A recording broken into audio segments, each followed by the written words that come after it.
परिणाम आएंगे वो तो 8 तारीख के बाद ही पता चलेगा। प्रदीप, जिस भाषा का इस्तेमाल उनकी तरफ से किया गया, ऐसे में एफआईआर दर्ज होनी चाहिए थी, ऐसे में कार्रवाई अभी तक नहीं हुई है। क्या लगता है कार्रवाई हो पाएगी? निश्चित तौर पे 14 तारीख की बात है। 14 तारीख को उन्होंने रैली में यह भाषण दिया था। वही सबसे बड़ी बात मैं कह रहा हूं, राज्य निर्वाचन आयोग तमाम दावे कर रही थी कि ऐसी कोई भाषा का इस्तेमाल नहीं करेगा। जब कांग्रेस ने आपत्ति दर्ज कराई, यही समझ में नहीं आ रहा है, मीडिया यही सवाल कर रहा है, खबर भारती भी यही सवाल कर रहा है, आखिर गोपाल भार्गव के खिलाफ एफआईआर दर्ज क्यों नहीं हुई?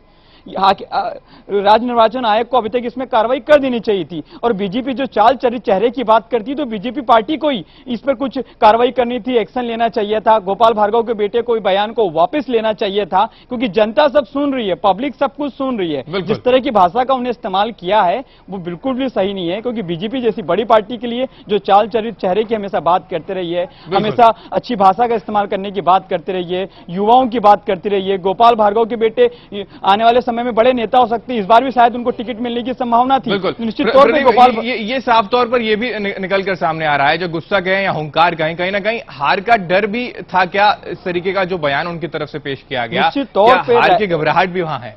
हेमंत, मैं आपको वही बता रहा हूं कि बुंदेलखंड में इस बार रैली विधानसभा हमें हाई प्रोफाइल विधानसभा सीट मानी जाती है, तो हर बार का मुकाबला होता यूं था कि एक तरफा माना जाता था कि गोपाल भार्गव चुनाव जीत रहे हैं।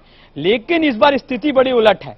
इस बार कांटे का मुकाबला है, वहां पर कांग्रेस कांटे का मुकाबला है, और मुकाबले के साथ साथ चुनाव प्रचार इस कदर किया गया जिससे लोगों के प्रति ये डर भी पैदा किया जाए कि गोपाल भार्गव ही कहीं ना कहीं शेर है और कोई नहीं। एक छोटे से ब्रेक के लिए रुकते हैं, ब्रेक के बाद जल्द हाजिर होंगे। अरे भैया तो यारों के यार है और गुंडों के साथ है, एक एसआई ने कुत्ता बना के अपने थाने में बैठाया। इनकी कोई हैसियत नहीं, इनकी कोई औकात नहीं है गोपाल भार्गव के सामने।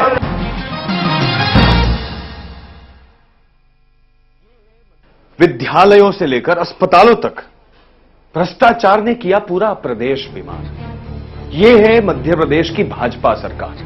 वो अपने वालों को ही नौकरी देते हैं, हम गरीब वालों को कोई नौकरी नहीं देते हैं। सेंट्रल गवर्नमेंट 35 किलो चना अनाज दे रही है, ये 17 किलो अनाज दे रहे हैं। भ्रष्टाचार तो सीरियसली हमारे भाजपा सरकार के मुझे लगता है कि खून में आ गया है। जहाँ जाते आपस में बस 10,000 20,000 मांगते हैं, उसके बाद भी कोई काम नहीं होता।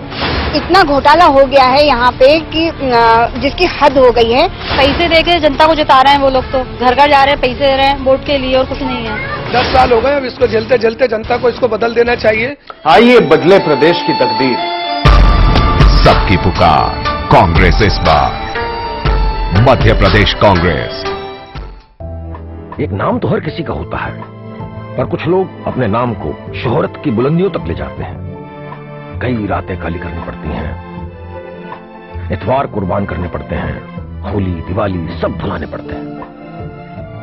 कहना बड़ा आसान है कि मेहनत और लगन से बनता है नाम, पर सच ये है कि हद कर गुजरने से बनता है नाम। और सच ये भी है कि कितना भी बड़ा हो नाम, एक पल में हो सकता है बदनाम। अपने नाम की गरिमा बनाए रखिए, सर्विस टैक्स ना भरने की भूल मत कीजिए। सर्विस टैक्स बीसीएस के चलते भरिए अपना सर्विस टैक्स।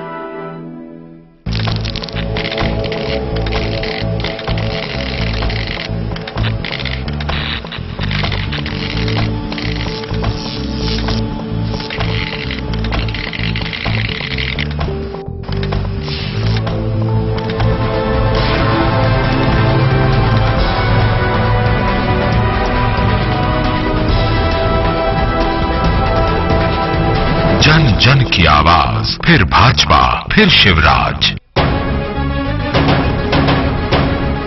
10 सालों की बर्बादी का हाल बताने आए हैं, पंजे वाले फिर सबको खुशहाल बनाने आए हैं। अरे बहुत रह चुके बेबस और लाचार, सबकी यही पुकार, कांग्रेस इस बार सबके साथ मध्य प्रदेश कांग्रेस। भैया तो यारों के यार है और गुंडों के साथ है, एक एसआई ने कुत्ता बना के अपने थाने में बैठाया। इनकी कोई हैसियत नहीं, इनकी कोई औकात नहीं है गोपाल भार्गव के सामने।